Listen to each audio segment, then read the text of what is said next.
Jesus loved me with everlasting love. கர்த்தருடைய பரிசுத்த நாமத்துக்கு மகிமை உண்டாவதாக. Praise Lord my dear brothers and sisters.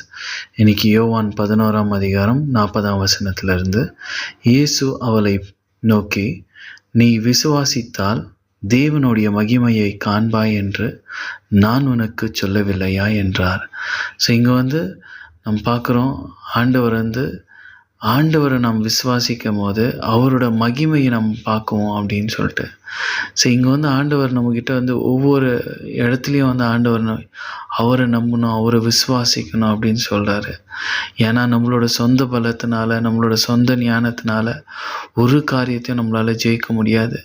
அப்படி ஜெயித்தாலும் அது தற்காலிகமானது தான், அது முழுசாக நம்மளால் அனுபவிக்க முடியாது. ஸோ இங்கே நம்ம உலகத்தில் அநேக காரியங்களை, அநேக மனுஷர்கள் அது ஒரு பெரிய அச்சீவ்மெண்ட்டோ இல்லை பெரிய மல்டிபில்லியனராக கூட இருக்கலாம். ஆனால் அவங்க அந்த ஃபுல்ஃபில்மெண்ட்டான அந்த லைஃப்பை என்ஜாய் பண்ண இருக்க மாட்டாங்க.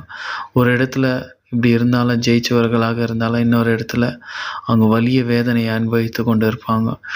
ஆனால் தேவனிடத்தில் நாம் இருக்கும்போது தேவனோட ஆசீர்வாதத்தை, அவரோட மகிமையை நாம் பார்த்தோம் அப்படின்னாக்கா, அவரோட வல்லமை நம்ம வாழ்க்கையில் நம்ம செயல்படுது.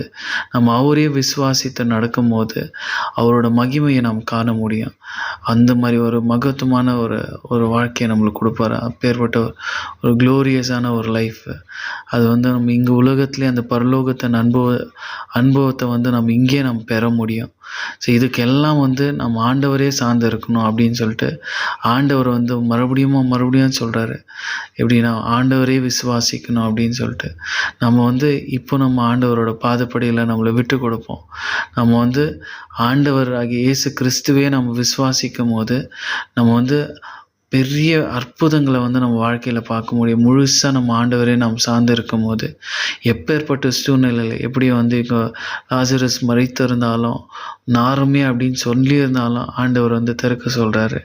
ஸோ ஆண்டவர் மேலே விசுவாசித்து அவங்க அதை திறக்கும் போது லாசரஸ் அப்படியே உயிரோடு எழுப்புறாரு ஆண்டவர். நம்ம வாழ்க்கையும் அப்படியே போல் நம்ம எல்லாம் இருட்டாக போயிடுச்சா, நம்ம மறைச்சவர்கள் போல் ஒரு நடமாடும் பணம் போல் வாழறோமா, ஆண்டவர் இடத்துல நம்ம வாழ்க்கையை ஒப்பு கொடுப்போம்.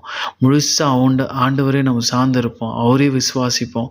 நம்ம ஒரு வாழ்க்கையில் ஒரு திருப்பு மணி கிடைக்காத வெளிச்சத்தின் பாதையில் நடக்க மாட்டோமா, சந்தோஷமாக மகிழ்ச்சியாக ஆண்டவரோட சாட்சியாக நம்ம நிற்க மாட்டோமா அப்படின்னாக்கா கண்டிப்பாக நிச்சயமாக நடக்கும். நம்ம ஆண்டவர் நம்ம முழு இறுதியத்தோடு 100% ஆண்டவரே நம்ம விசுவாசித்து நடக்கும்போது நம்மளோட வாழ்க்கையை ஆண்டவர்கிட்ட கொடுத்துட்ட போது ஆண்டவர் நம்மளோட வாழ்க்கையை இருளான வாழ்க்கையை, மறைச்சு போன இந்த வாழ்க்கையை அற்புதமாக மாற்றி அநேகருக்கு ஒரு ஆசீர்வாதமாக சாட்சியாக நம்மளை நிறுத்தி நம்மளை வழி நடத்துவார். அப்பேற்பட்ட ஆண்டவர் இந்த உலகத்தை நம்மளை படித்து நம்மளை எல்லாத்தையும் சுதந்திரிக்க செய்த நம்ம ஆண்டவர் நம்மளை அதிகமாக நேசிக்கிறாருன்ட்டு அநேக இடத்துல நம்ம பார்த்துருக்குறோம். இங்கே ஆண்டவரை நாம் விசுவாசிக்கிறோம். நம்ம முழு இருதயத்தோடு நம்ம விசுவாசிப்போம்.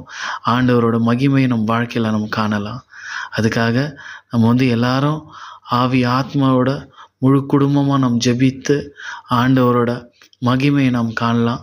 அதே போல் நம்ம எல்லாரும் ஆண்டவரே நம்ம சார்ந்து ஆண்டவரே விசுவாசிக்கும் போது ஆண்டவரோட மகிமை நம்ம வாழ்க்கையில் தென்பட்டு நம்ம அநேகருக்கு ஆசீர்வாதமாக இருப்போம். அந்த ஆண்டவரோட நாமத்தை மகிமைப்படுத்துவோம் என்று நம்ம இந்த வசனம் மூலியமாக நாம் தெரிந்து கொண்டோம். ஆமேன்.